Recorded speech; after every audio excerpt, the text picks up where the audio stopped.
Our praises to Yahweh Bahashem, Yahweh Shai, Bahashem, Harakah Kwadash. Giving double honors to all the elders and the apostles of Great Millstone, and salutes to all the 144,000 elect. Alright, coming back at you with another lesson through the power and the spirit of Yahweh Bahashem Shai. Yeah, I've been checking out some of these documentaries. We're going to look into certain what this documentary is called.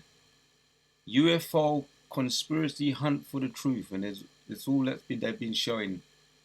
At the end of this year, it looks like at the end of this year, we've got about 2 weeks of documentary UFOs from evening to late evening, and we're going to check out some of this, and it's going into some of the history of the interaction, and we're going to eat the meat and we're going to dash with the bones to the best of our ability with this on this video.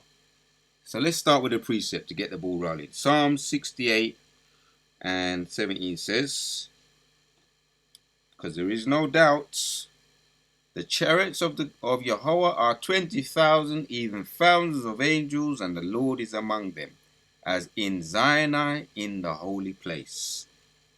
Without further ado, let's check out this documentary. Yeah, like I say, they're putting a lot of these documentaries on the mainstream television.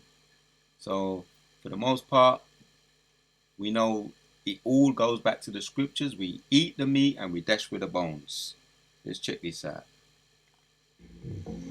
June 15th, 1968.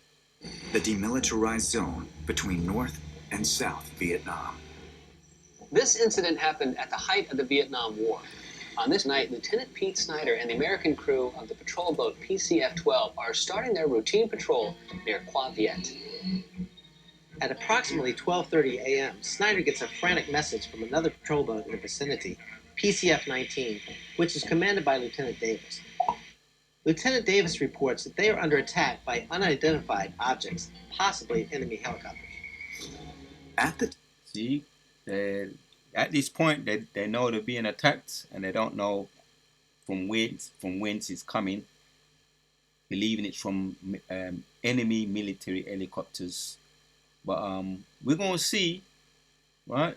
You know they're trying to control the narrative of this thing, but the Most High is going to give us the truth as far as he wants us to get, and he's only going to let them control a certain amount of the narrative, because really this goes back into the history of all the interactions or the history of the interactions with UFOs to man goes back as far back as the Egyptians, and even further back than that, the time of when we was in Egypt, and even further back than that, from the beginning of time, even in Genesis. So we know it's the angels, but like I say, we eat the meat and we dash with the bones.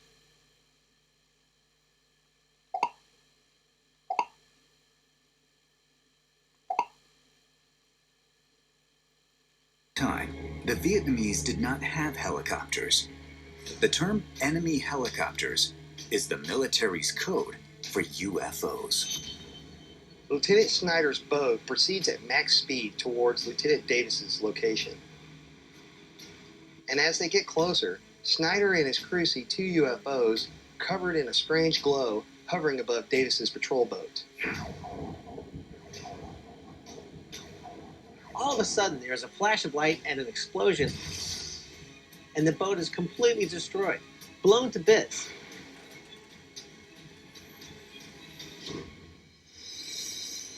In an instant, the UFOs zip out to sea and disappear. Can you imagine? You're in the middle of a war zone, worried about enemy fire, and then something as unbelievable as a UFO comes in and destroys one of your patrol boats. Now everyone on Snyder's boat is on high alert, aware the UFOs could return at any minute. The Navy instructs them to continue their patrol upriver, heading deeper into the DMZ. It is completely dark except for a partial moon. The patrol boat is observing radio silence. Suddenly, Jeff Steffes, the second engine man, sees two aircraft hovering off both the port and starboard sides of their boat. Lieutenant Snyder realizes these are the same UFOs that he spotted hovering over Davis's boat before the fateful attack. With the UFOs now closing in, Snyder is determined to protect his patrol boat and crew, so he orders all hands on deck to engage with the UFOs. The crew fires at the UFOs, but the objects aren't slowing down and they keep coming closer. Snyder's boat is sprayed with ammunition from the UFOs. Lieutenant Snyder accelerates and whips the boat back and forth in an attempt to dodge the return fire from the spacecraft. The crew continues to shoot at the UFOs while their patrol boat is now trying to escape at full speed. Steffes, the second engine man, now gets a good look at the UFOs in the moonlight. He describes them as having a rounded front, like an observation halo, with what looks like two crewmen sitting side by side. But oddly, he can't see any weapons on the craft. Lieutenant Snyder, fearing what might happen next, turns his patrol boat back around towards the China Sea, where the U.S. So they see, what the Most High allows them to see, he allows them to see just enough for them to get shook. Yeah, so the title of these videos, the chariots of the Lord have all the ease them shook. All the ease are shook, man. You know, you can see it throughout this documentary. If you got mainstream television, they're showing a lot of these. Like I say, it's going to be at the end of this year to the beginning of next year. They're going to be showing pure documentaries from evening to late evening on UFOs, which are the chariots of the Lord, right? The angels of the Lord. So let's carry on watching this. Naval fleet is stationed. What they tell you on the news, or what they tell you in most of these documentaries, that they see them and they just see them at a distance and they glow and you see all the lights, but they haven't been telling you, which they're showing that some bits and pieces now. There's been a history of interactions, and every time there's been an interaction, they've never won. They've always lost. He describes them as having a rounded front, like an observation halo, with what looks like two crewmen sitting side by side. But oddly, he can't see. The two crewmen are the angels. The two crewmen, which I'm looking at now, and they kind of blurred it out a bit, are the angels, but they're doing virtual reality, which we know are so-called black people, black men, our big brothers in the chariots, so that you can understand. The two crewmen in the chariots, what they're describing or trying to describe, are the angels of the Lord. Our big brothers, the so-called black people, which are the angels. The crew continues to shoot at the UFOs while their patrol boat is now trying to escape at full speed. Steffes, the second engine man, now gets a good look at the UFOs in the moonlight. He describes them as having a rounded front, like an observation halo, with what looks like two crewmen sitting side by side. But oddly, he can't. And what I can see here, which, like I said, I'm just going to show you the audio just to avoid any unnecessary stupidity from the YouTube people. Then, what these descriptions are, you can see a silhouette of what looked like Silver Surfer in the cockpit of the chariots. Silver Surfer. You know when you see Silver Surfer, that the heralder of Galactia, and he has that board. This is what the angels look like in this documentary, which is just a visual, what they're showing us through the virtual reality or the computer generated image. You just see the outline of the angels. So this is what one of the generals, who was shook out of his mind, described what he saw. He describes them as having a rounded front, like an observation halo, with what looks like two crewmen sitting side by side. But oddly, he can't see any weapons on the craft. Lieutenant Snyder, fearing what might happen next, turns his patrol boat back around towards the China Sea, where the U.S. naval fleet is stationed.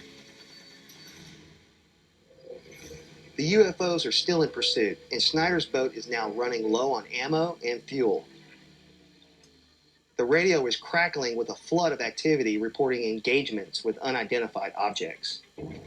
Could these strange aircraft be a new secret weapon provided by the Chinese or Soviet Union to aid the North Vietnamese?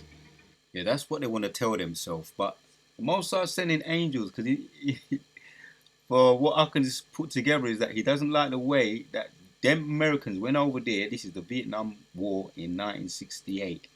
Went over there and it was wicked, doing pure wickedness. So the angels interacted for the Vietnamese out there. See, so now they want to lie to themselves, saying, "I wonder the way they're coming at us.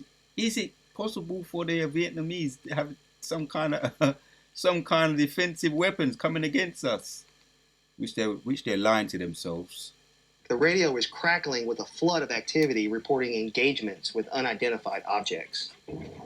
Could these strange aircraft be a new secret weapon provided by the Chinese or Soviet Union to aid the North Vietnamese? The military was interested in them because they had capabilities far above anything that we had.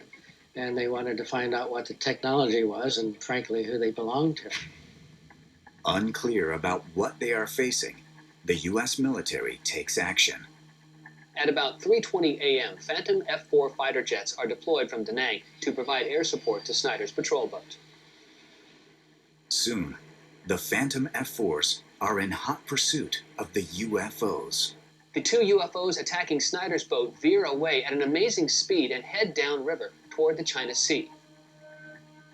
Meanwhile, an Allied ship of the Royal Australian Navy, HMAS Hobart, is also in the China Sea, and it too reports seeing 30 strange lights hovering close to their ship. The Hobart's commander radios in that two UFOs are rapidly approaching their boat. These may have been the same UFOs that have been attacking Snyder's boat. The U.S. Navy jets from Da Nang are still in hot pursuit of the two UFOs. The Phantom F-4s fire several missiles directly at the UFOs hovering over the Hobart. As soon as the jets fire the missiles, the objects just simply vanish into thin air. Just like that, they're gone. The threat to the Hobart and the U.S. fleet seems to be over. The jets return to Da Nang, and the DMZ is quiet. With the UFOs gone, the Navy assesses the damage. This wasn't a normal battle. In fact, the artillery rounds that the UFO shot at Snyder's boat turned out to be the exact same rounds that Snyder was shooting at the UFOs. It's mind-boggling. This patrol boat discovers that it's being hit by the very same artillery that they're firing. This makes no sense. Could this simply be a case of friendly fire brought on by faulty radar or battle fatigue? Or is this incident an example of UFOs turning our own weapons against us? That's exactly what it is. They have the ability to do that. They can phase the weapons to go through them. They can turn the weapons against them, turn them right back, or they can just block them and keep it moving. The angels are unlimited power, as we know. I was in the Air Force from 1958 to 1978. When I was in Vietnam, I used to brief General George S. Brown every morning. We would get reports of unidentified aircraft. I've heard many reports concerning some kind of a force field around the UFOs, that they have the capability of returning fire. If this is true, There you go. how are soldiers expected to defend themselves against UFOs? And what happens when the same UFOs return for... The answer is you cannot defend yourself against the large chariots, man. We've got some precepts to back that up. You cannot defend yourself against the chariots of the Lord. So this is what? UFO ho ho ho. A play on words. So this is that year we're entering to, and the year 2024, could it be the time of Jehovah Shem Yoshai giving us a sign of his returning, seeing all these documentaries on chariots, and even literally your next door neighbor and his next door neighbor and his next door neighbor probably has some interactions or sightings of seeing chariots. And like I say, this is not just we're talking about sightings of seeing chariots. This is interaction history that they have classified in the Vatican. There are military intelligence, all have history documented down in writing. They've had interactions with chariots in their own in their own documented. It's all documented in the Vatican. Now the Vatican and the Pentagon, right? Their military bases. More.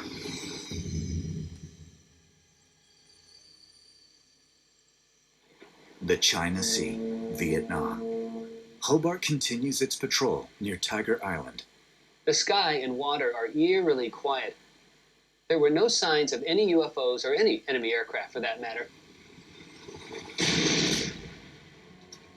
Just before daybreak, a missile comes in from out of nowhere, no warning at all, and hits the Hobart starboard side, killing Australian seaman R.J. Buttersworth and wounding 2 additional seamen. The Hobart crew runs up to their battle stations, and now they see 2 UFOs off their starboard side. But before they can respond, 2 more missiles are fired at their ship, killing their chief electrician. The missiles penetrate the ship's superstructure, causing extensive damage. The surviving crew from the Hobart gets a quick glance at the UFOs before they disappear, and they match the same description of the UFOs that attacked Lieutenant Snyder's boat earlier that evening. This is just insanity. In the middle of the Vietnam War, 2 boats are destroyed by UFOs, and another patrol boat barely escapes disaster.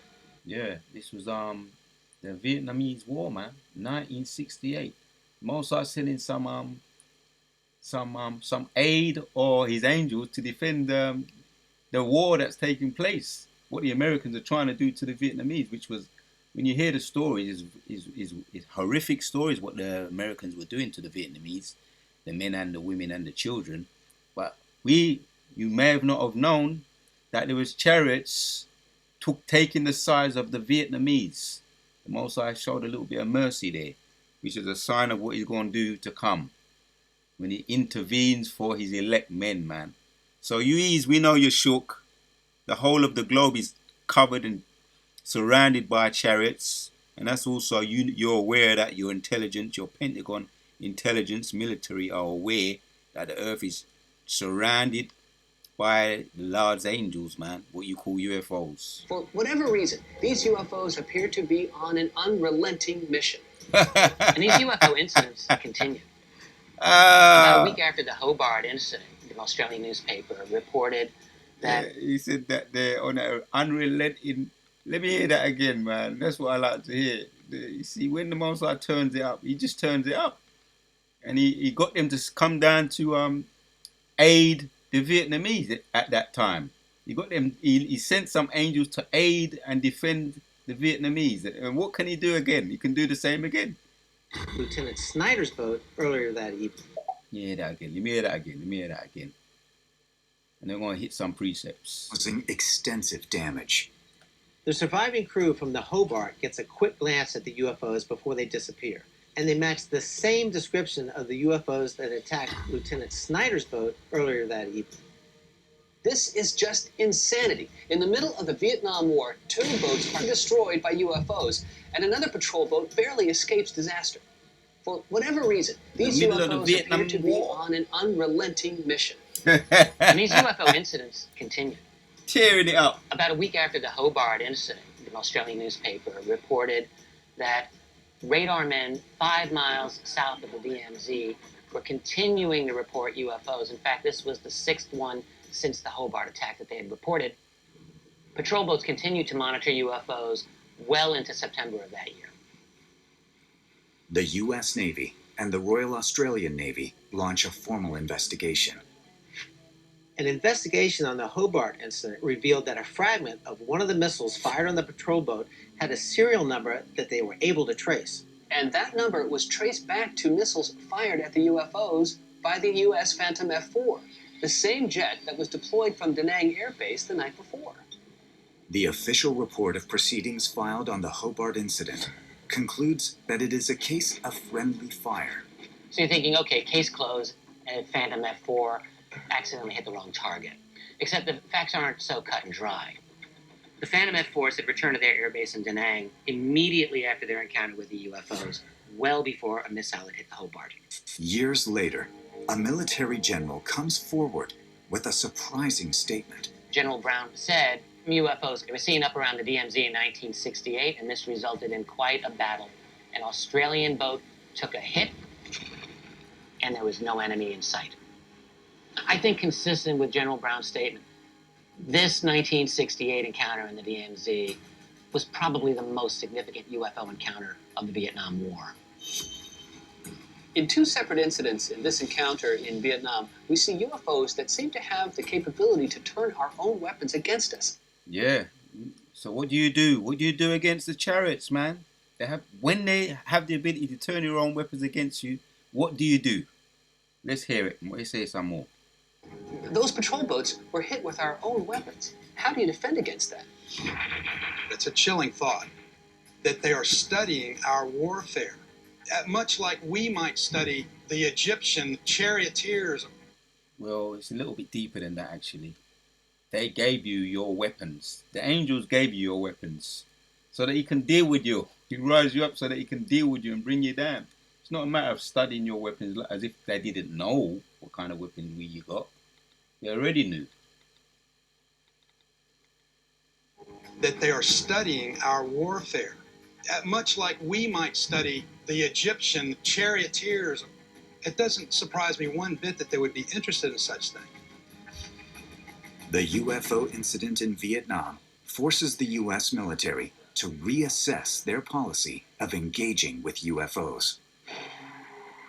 So here's what's interesting about this encounter. After it occurred, U.S. command ordered their fighter pilots and naval ships not to fire on UFOs. They did not want a repeat of that deadly incident.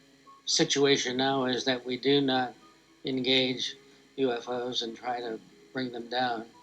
As a matter of fact, I've talked to a number of air traffic controllers who told me that they're told that whenever one of our aircraft sees the UFO is to divert it away. Yeah, because that you call that checkmate. No mass, you cannot do anything against the chariots of the Lord. So the best thing to do is wave the white flag. But, proud people, they don't know how to submit and give up. That's why the Most High say, when he come, man, you're gonna make them fight. They're gonna be so shook that they're gonna fight, and he's gonna make them give up. He's gonna deal with them. They will definitely surrender and wave the white flag, but they're gonna have to go through a lot of deletions. In other words, to avoid any kind of a confrontation. Let's hear that again. I'm gonna hit some precepts. One of their high general commanders gave them this. Who told me that they're told that whenever one of our aircraft sees the UFO is to divert it away, in other words, to avoid any kind of a confrontation, that they feel that it's important to stay away from them as much as possible. When you consider that the most powerful military power in the world has been humbled by these events, it really makes you wonder what's going on behind the scenes and how they're viewing them.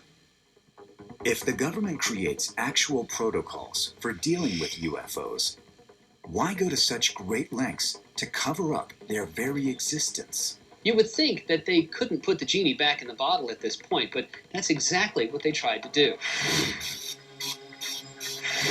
Up next. That's all I wanted. Let's hear one bit again. Then we're going to hit some precepts. And it goes all the way up to the top. The information or the decree that came down from their high general goes all the way up to the top. This is the conclusion they came to.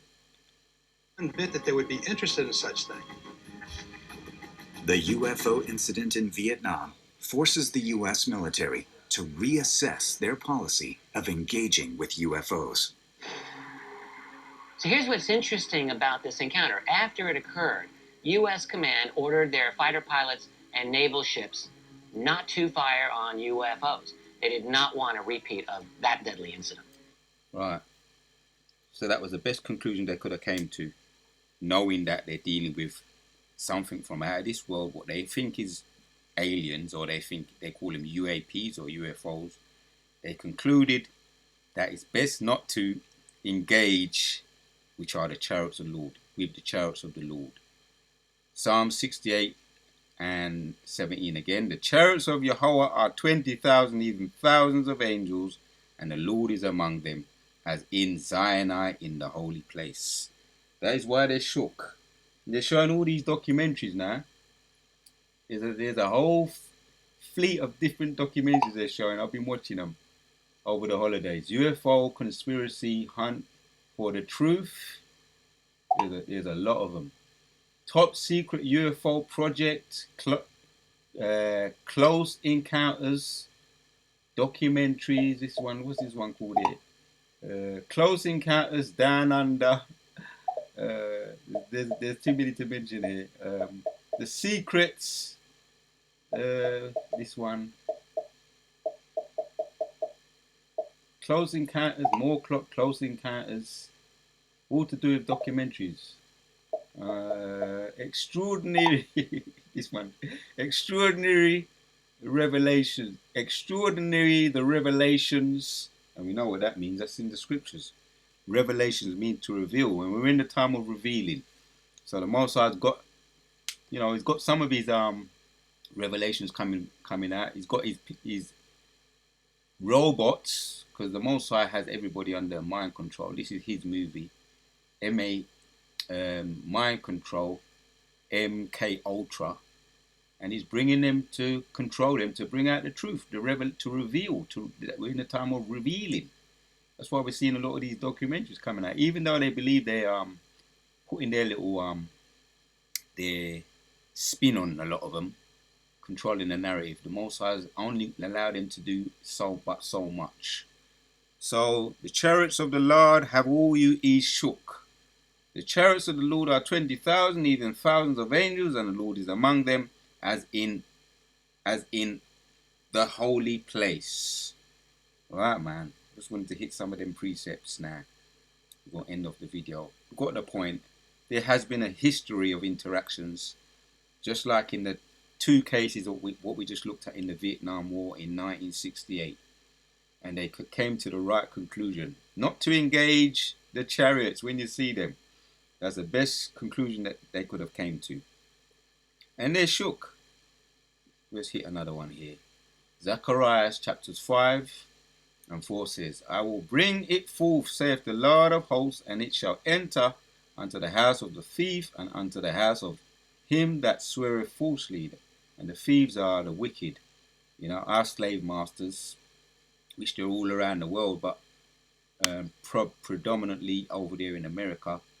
That's where they had most of us, all the tribes, the so-called native Indians, which are the Gadites and the Reubenites, and Hezekiah, and also the southern tribe and the northern tribe. So they still have us up to this very day, man. Yeah, so the chariots are watching over them. And there ain't going to be no excuse for them. There ain't going to be no deliverance for them. He's coming back to deliver his people and to delete all the wicked and all the elite of those people, to put them in slavery. Right? That swear falsely by my name, and it shall remain in the midst of his house, and shall consume it with the timber thereof and the stones thereof. So that's why we're seeing deletions. Yeah, there's been deletions. There's been interactions, and what they can do, as we just saw, we've got this visual here in front of us here. I just wanted to play some of the audio for you to hear. It's on mainstream television, a lot of these documentaries, but this gives you an idea. Yeah, they've been coming up and interacting with the chariots, and the chariots have the ability to just put up a force field to defend themselves against the military, their military might, which is the dragon. Put up a force field around the chariots, or just turn their missiles against them, or so many ways, or just phase through the missiles, or phase through the military aircraft, and there's nothing you can do against them. That's why you came to the conclusion. There's nothing you can do against the chariots of the Lord. So you made that decree from it goes all the way up to the top, which probably went up to the elite of your people, the Rothschilds, the Rockefellers, not to engage with the chariots of the Lord, which are our big brothers. That's why you're so shook, because you've seen what they gave you a little glimpse of what they look like in the cockpit. You see the outline of them. Probably what you gave us was what your narrative. What you gave us the silhouette of them will look like Silver Surfer. That the outline of them will look like Silver Surfer, but you probably saw black men with afros. That part you didn't want to reveal to us, what you saw. You saw black men with afros. Let's hit this one. Second Chronicles, yeah, you saw black men with afros in the cockpit of the chariots, the TikTok, what you call it, TikTok or the UFOs. You saw black men, big black men, tall, 7 foot or 9 foot tall, minimum 7 foot tall, in the cockpit, dealing with you and defending the Vietnamese, the little chinky people, them, what you call them, chink, defending the Vietnamese. They came in to defend them. To give you an idea, man, you know, not to take it too far. But as you always do, you always take things too far. Second Chronicles 16 says, and 9 says, Second Chronicles chapter 16 and 9, for the eyes of the Lord run to and fro throughout the whole earth to show himself strong in behalf of them whose heart is perfect toward them. Now, the Vietnamese are just heathens, but no doubt there's some of them are jakes. And the most I just wanted to give you a little glimpse of his power, what he's going to do for his elect men when you start flexing your muscle a little bit too much. That's why we're seeing things happening already all over the world. And there's been other incidents that's been documented history in some of the wars that took place. And even that guy, Christopher Columbus, said that he saw big lights over his ship. So there's been other documented history events where the chariots have came in and intervened in war, just like what they did over your silos, over the military bases. Which this video is about what we just encountered there, what you encountered with the Vietnamese in 1968. So, and that was the eyes of the Lord, and they're described as chariots, or what you call UFOs, which are the eyes of the Lord. I read again, for the eyes of the Lord run to and fro throughout the whole earth to show himself strong in behalf of them whose heart is perfect toward him. That's what I wanted with that. And he intervenes for them, especially against bullies, all you bullies, which are UEs, that's what you are. You like to bully, go over in other countries and steal their resources, and the gold, their oil, their fuel, their livelihood, and take them for yourselves. So the Most High intervened, man. He came in behalf of the Vietnamese out there.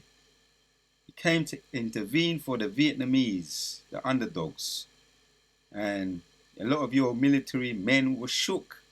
And some of them were deleted. 2 of your ships were blown to smithereens, man.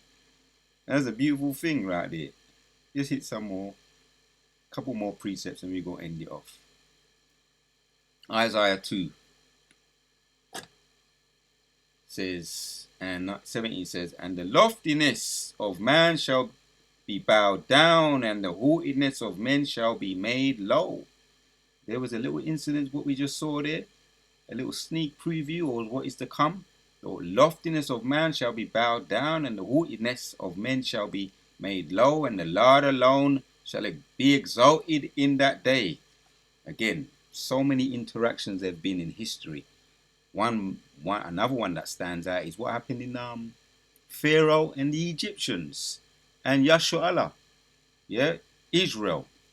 What happened then? There was an intervention, a divine intervention for Yashu'Allah, the slaves, the Hebrew slaves, and all of the host of the army of the Egyptians were drowned, every single one of them, including the Pharaoh himself, the god of that land. So that was a lofty man. Pharaoh was a lofty man, and he was brought low. He was deleted ultimately, completely, and all of his host of armies were deleted. Right? Again, that was a glimpse of what's going to come. 18, and the idols he shall utterly abolish. I was going to say obliterate. Utterly abolish, and they shall go unto the holes of the rocks and the caves of the earth, for fear of the Lord and for the glory of his majesty, when he ariseth to shake terribly the earth. That's prophecy. This is prophecy that is going to come when your elites, which you're building all those military bunkers now, we should call in luxury bunkers with swimming pools in them, luxury items in them, luxury food, that can last for years, even decades, because that's your plan. You feel that you're gonna live out the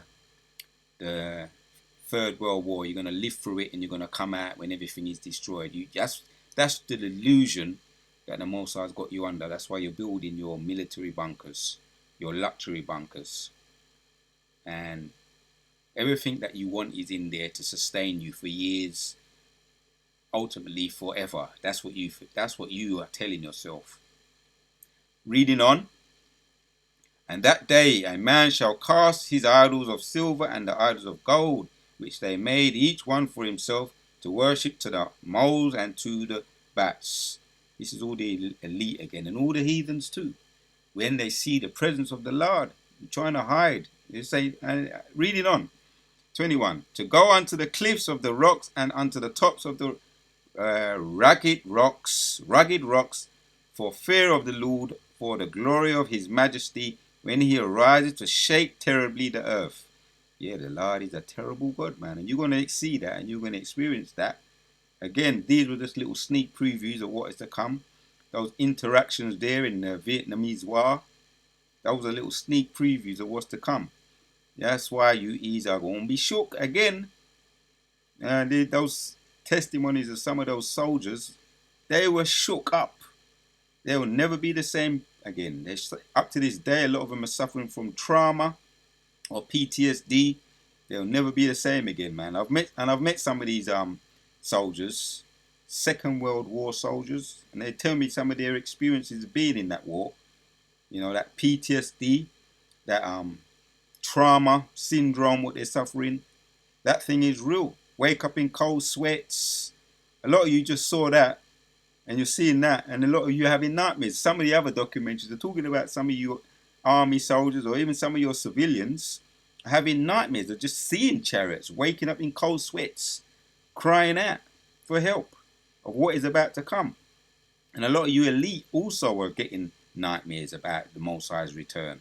You're suffering nightmares, and we know you are. 22 of Isaiah 2.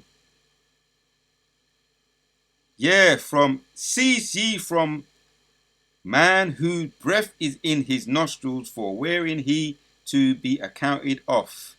You're going to be deleted off the face of the earth ultimately. But a lot of you elite going to be put in shackles. You have to be shackled up, and you have to get Galatians 6 and 7. Whatsoever man soweth, that he should also reap. You have to get that.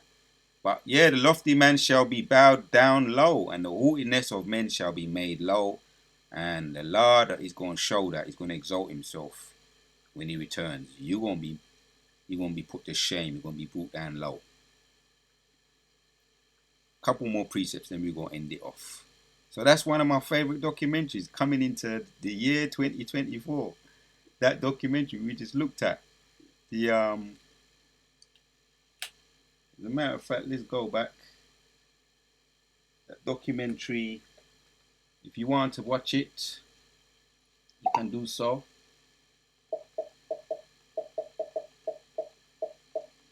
The UFO encounters, you got so many close encounters, UFO, deadly. That's it. Close encounters, down under. UFO conspiracy. This is it. UFO conspiracy, hunt for the truth, and there's others here. UFO disclassified. Yeah, because we're in the time of revelation. The Mossad revealing what is about to come down the pipes.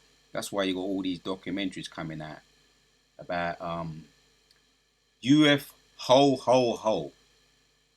Yeah, symbols. That's what your Satan says. Your Santa Claus says ho ho ho. But this is UFO ho ho ho. The Most High's got you revealing, telling yourself. Psalms 68. The Most High got you telling yourself. As a matter of fact, I could even hit that precept. Let's hit that precept. Psalm 64.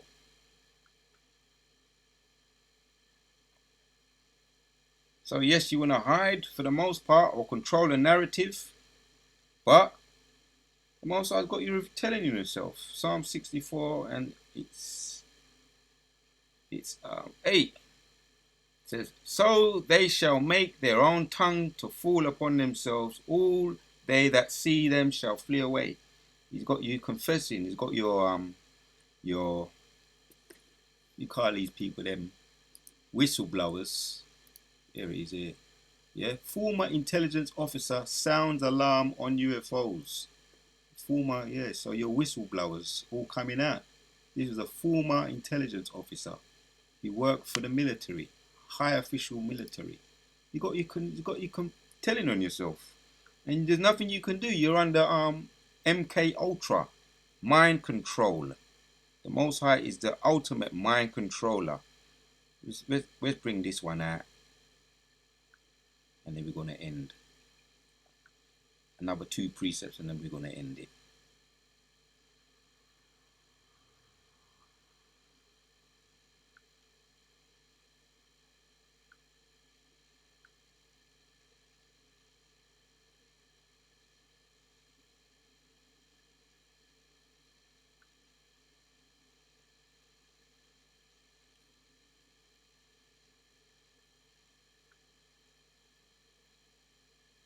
Amos 9. Back up what we just read. Amos 9 and 8 says, behold, the eyes of the Lord are upon the sinful kingdom, and I will destroy it from off the face of the earth, saving I will not utterly destroy the house of Jacob, saith the Lord. But yeah, his eyes are upon the sinful kingdom, man. That's one of his eyes there, what we see on that visual there. Caught on camera, the US Navy UFO, caught on camera. Right, and there's a face-off there, a stance-off, a standoff with the Most High's chariot and the military. And you always come unstuck when you try and stand your ground with the angels of the Lord. You always come unstuck. You've never won. Yeah, so all the sinners of my people shall die by the sword. Say the evil shall not overtake them. And the sinners of our own people are going to be victims also of the time when the Most High brings judgment, the grand finale. Yeah, in 2 says, though they dig unto the hell, right? This is all the elite again. Yeah, and the wicked is, which the whole of them are wicked, and they're all going to be destroyed ultimately anyway. Ultimately, Obadiah 1 and 18 going to come to pass after the 1,000 years, which that means every single one of you going to be deleted. Right? And that's the ultimate deletion. It's going to come from on high. Wiped out off the face of the earth. And I'm reading it. Yeah, Amos 9 and 2 says, though they dig unto hell, thence shall mine hand take them. Though they climb up into heaven, thence will I bring them down. Though they hide themselves in the top of Carmel, we spoke about those luxury bunkers, right? And also your space stations. Yeah, the top of Carmel, I will search and take them out. Thence, though they be hid from my sight in the bottom of the sea, thence will I command the serpent. We know about Leviathan. The serpent speaks about that in Job. That's the serpent, Leviathan, and he shall bite them. There's nothing you can do, man. And though they go unto captivity before their enemies, right, let me read that again.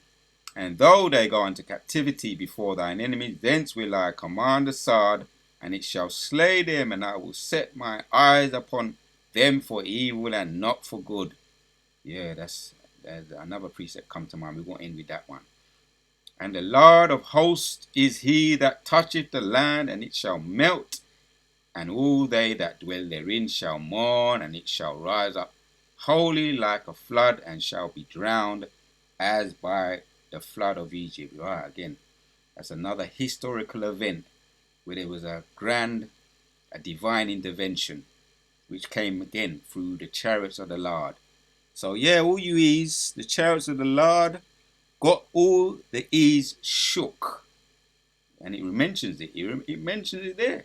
And it shall rise up wholly like the flood, and shall be drowned as by the flood of Egypt, where he drowned all of the Egyptians, man. He wiped them out. Drowned them. And it's written. It's written as I'm reading it. We will end with this one. Amos 5 and 20. Let's go down to 18. It says, Woe unto you that desire the day of the Lord, to what end is it for you? The day of the Lord is darkness and not light. And as a man did flee from a lion, and a bear met him. Right, we just spoke about that. There's nothing you can do, man. There's nothing you can do against the chariots of the Lord. Because he can do anything that he wants. He can rise up anything against you. And we're speaking about some of the things he's doing here, what he's going to do. Prophecy again. As if a man did flee from a lion, right? And what happened? And a bear met him, right? He could rise up anything against you. A spirit created for vengeance. Or when I went unto the house and leaned his hand on the wall, and a serpent bit him. Right? Prophecy. What can you do? Cease fire. Don't interact with the chariots. Don't interact with the chariots. Don't engage the chariots. Shall not the day of the Lord be darkness and not light, even very dark, and not brightness in it? Don't engage the chariots, man. It will not work out well for you. It will not end well for you. It will be a checkmate, a no mass, right? Don't engage the chariots. So yeah, man, just wanted to get into some of that. These are documentaries they're putting on mainstream, and that's Psalm 64 and 8 again. Most High's got him ease. Their tongue is falling upon themselves. And I mentioned also, yeah, there's whistleblowers coming out. A lot of those people that are in these documentaries confessing, from high officials to air fighter pilots to astronauts, and they've had these interactions and they've always come unstuck. Don't engage the chariots of the Lord, because you won't win. You will come unstuck. It will be a no mass. It will be a checkmate. So the wada to you, Bashima for putting the spirit upon me to do this video. So the chariots of the Lord have all the ease shook. You can't win. We on to the next. Shalom.